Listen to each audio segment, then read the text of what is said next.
So, dami ng mga tao. Ang tao pa yung dito. Isa, dalawa. Apat na punta.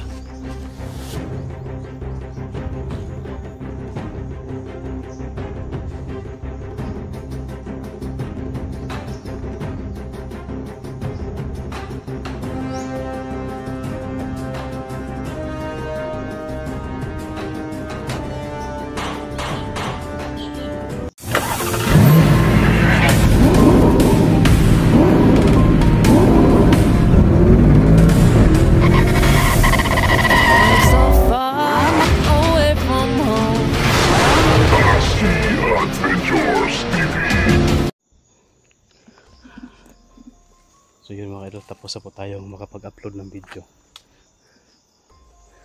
Abangan nyo mamaya mag-ano na yan, mag-pop up na yan, kasi in-schedule ko lang yung mga video ko, naka-schedule na. Nabuta na tayong tanghali kaya nag-ungam ako mga idol, kasi pinag-ano ko dito, tatakla, merong bakod, ano, tapos yan may alambre po yung itinali, tie wire yung tali nila. Tapos dito iwan ko kung ano to, parang may libingan, no? Yan, no? Pasukin natin to mga idol, itong parang libingan, yan, no?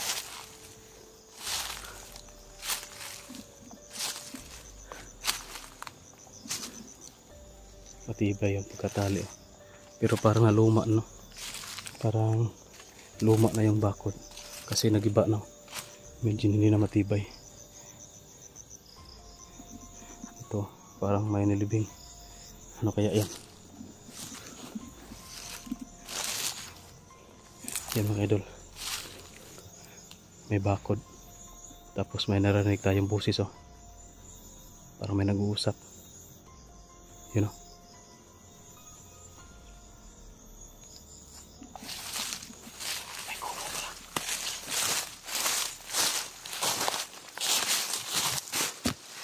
May kubo pala doon mga idol, sa unahan. Baka kuta yan ang kalaban. Tingnan natin kung may nakatira, kung may nagpo-posting siguro dyan, baka isa sa post nila yan.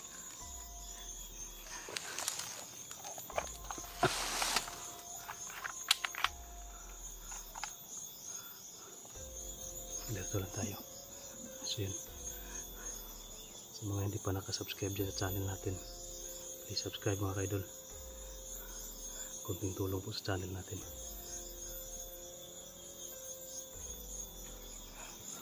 Mapingin ko muna mga kalods.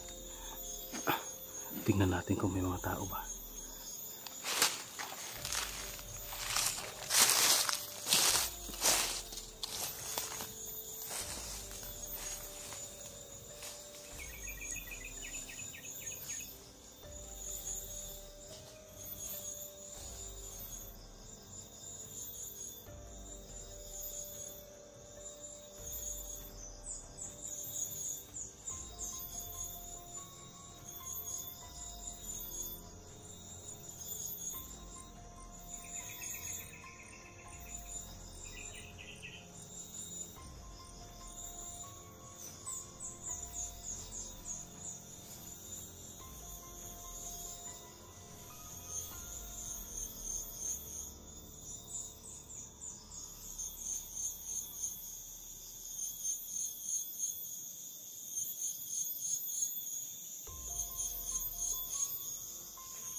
Wala akong nakikita ng tao, pero may mga damit. Yan.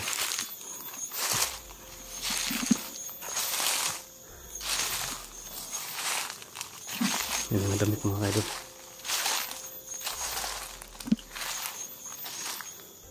Siguro isa yung magsasaka dito.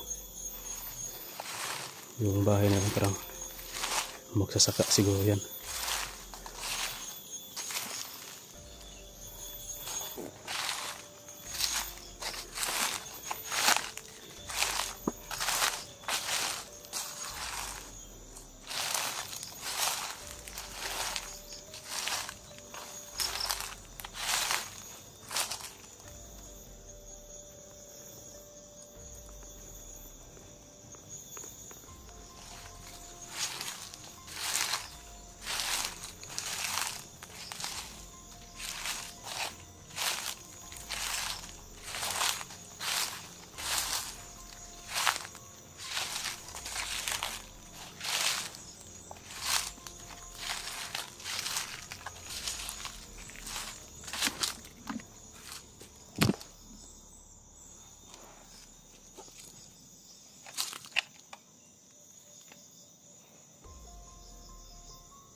parang posting to nila. Yan mga idol, parang posting din na dito.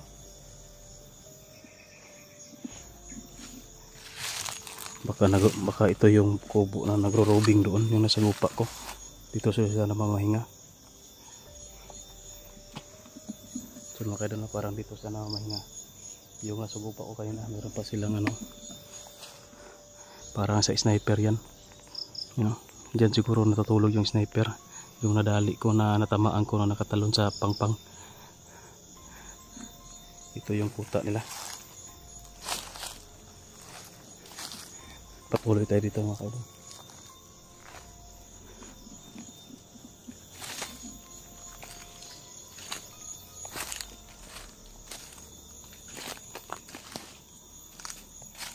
Ito parang may kulungan pa ng mga bihag. Oh. Yun, kulungan to ng mga bihag siguro.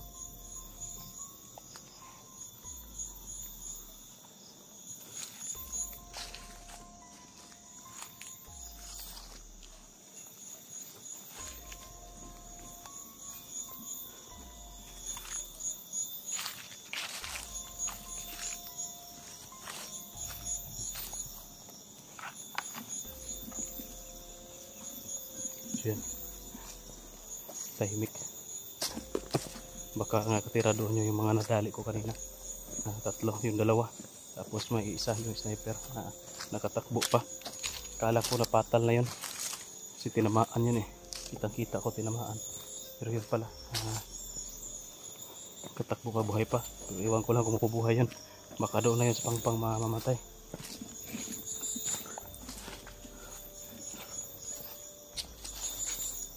Yun. May gumagalaw dyan.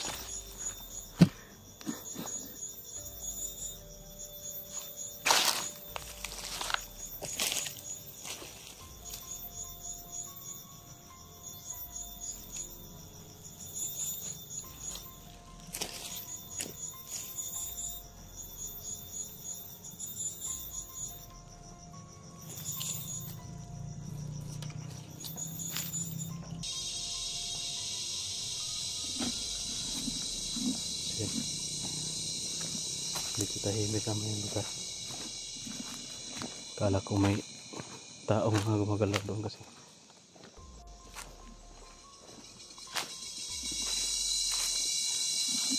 Kaya nga yun, patuloy po tayo sa paglalakad para makarating na po tayo doon kay Commander Pitpit.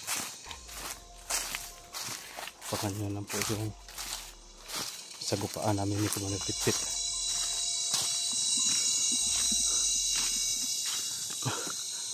Parang may uwak.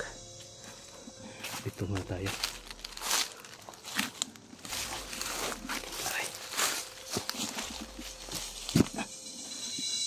Pahinga nga tayo saglit mga idol. Dito tayo sa ano kasi may uwak ako narinig, boses ng uwak. Tago muna tayo dito sa ano, masukal na area. Yan. Para hindi tayo makita ng uwak.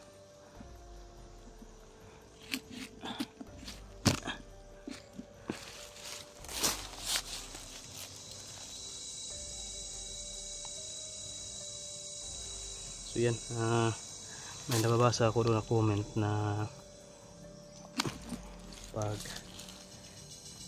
ano daw,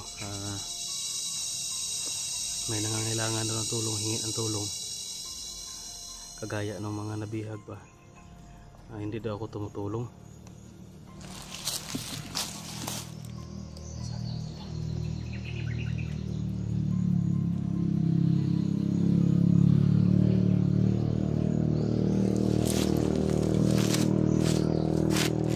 Para may daanan dyan ng motor sa itaas, kalsada siguro yan, kalsada talaga yan kasi may dumadaan, no?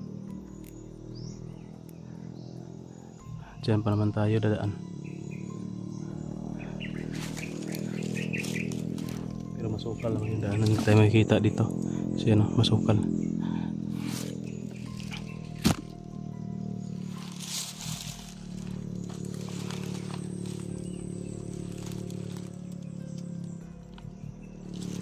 So yan po,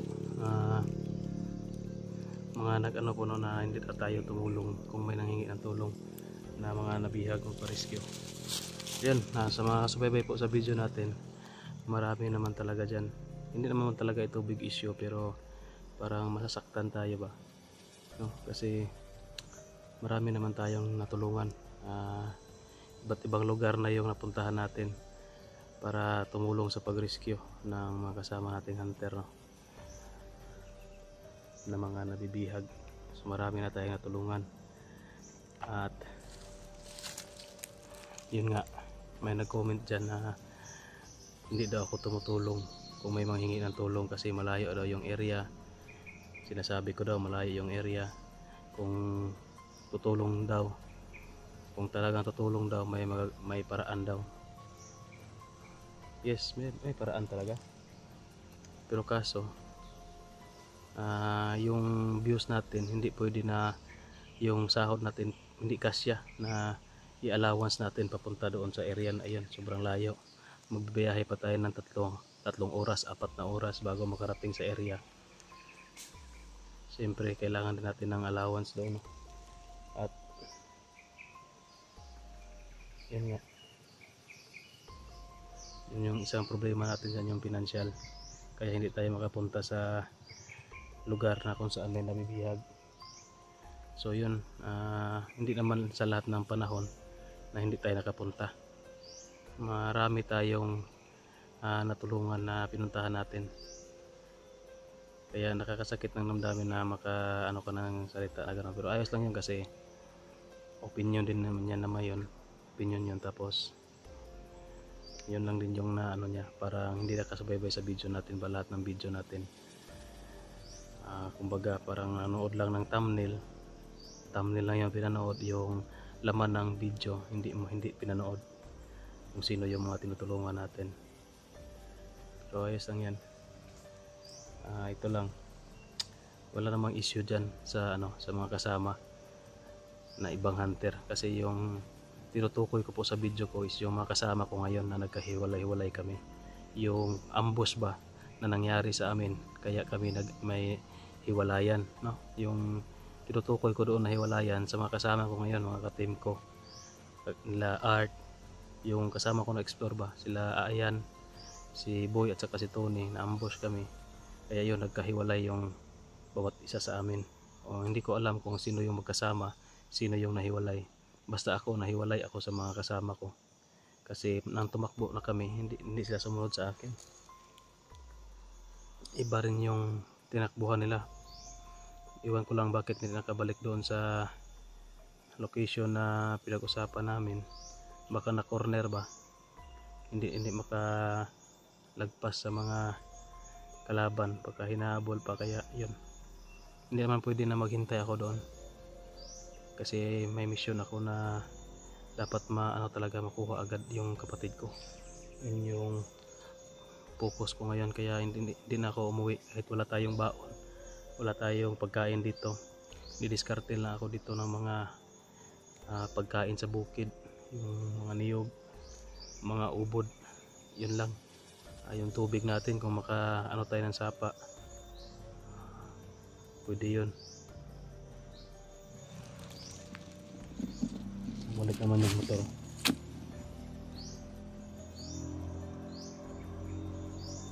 May daan talaga dyan guys, tingnan na natin mamaya.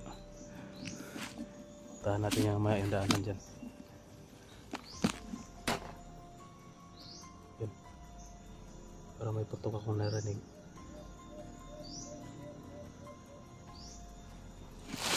May putok akong narinig mga idol doon, no? Sa pinanggalingan ko.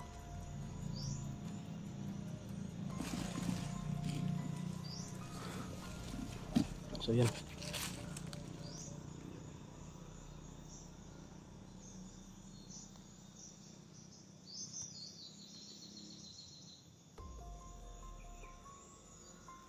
tingnan ko muna lang, babalikan ko muna,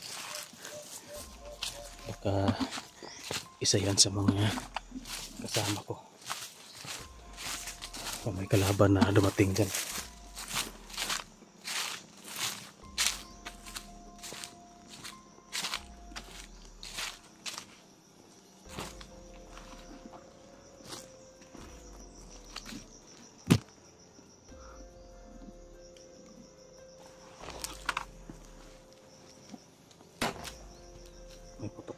mga idol.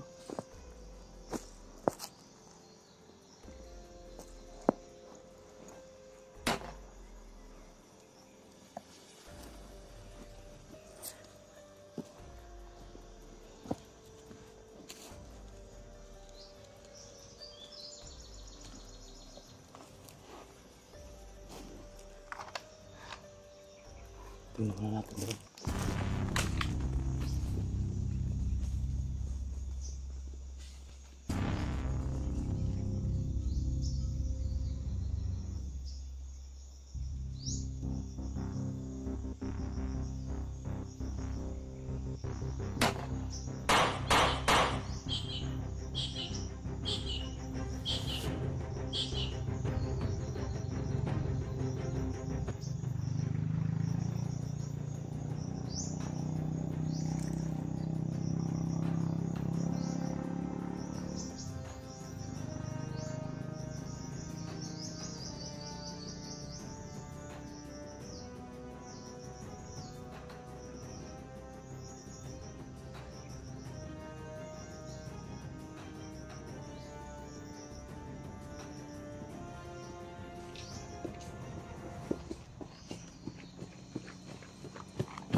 Bumalik yung sniper mga kaidol.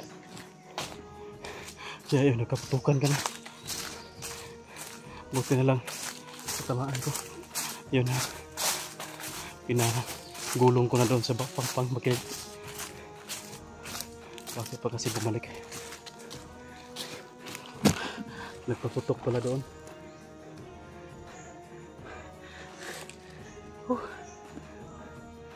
Kung natili na sana siya doon sa pangpang, hindi na sana siya mamamatay. Umakyat pa, bumalik pa doon sa kubo, tapos nagpaputok pa. Siguro parang warning shot yun mga kaidol, na yung sign ba na magtawag siya ng kasama niya. Parang ganun siguro yun. So hindi na tayo magtatagal dito mga kalods. Baka itong mga motor na ito na dumadaan dyan sa taas, yan na yung mga kasama niya. Isa na dyan sa mga kasama niya, kaya nagpaputok kasi. Parang warning shot pala yung ginawa niya. Maraming ano doon, maraming dugo na duguan yung ano, yung sniper. Yun, pinagulong ko na sa pangpang. Hindi na tayo magtatagal dito mga kaidol. Abangan nyo lang po yung mga susunod ko pang video, no. Please share po yung video natin, paki-like, at sa mga hindi pa nakasubscribe, paki-subscribe po ng channel natin mga kaidol. Maraming salamat po. Thank you and God bless.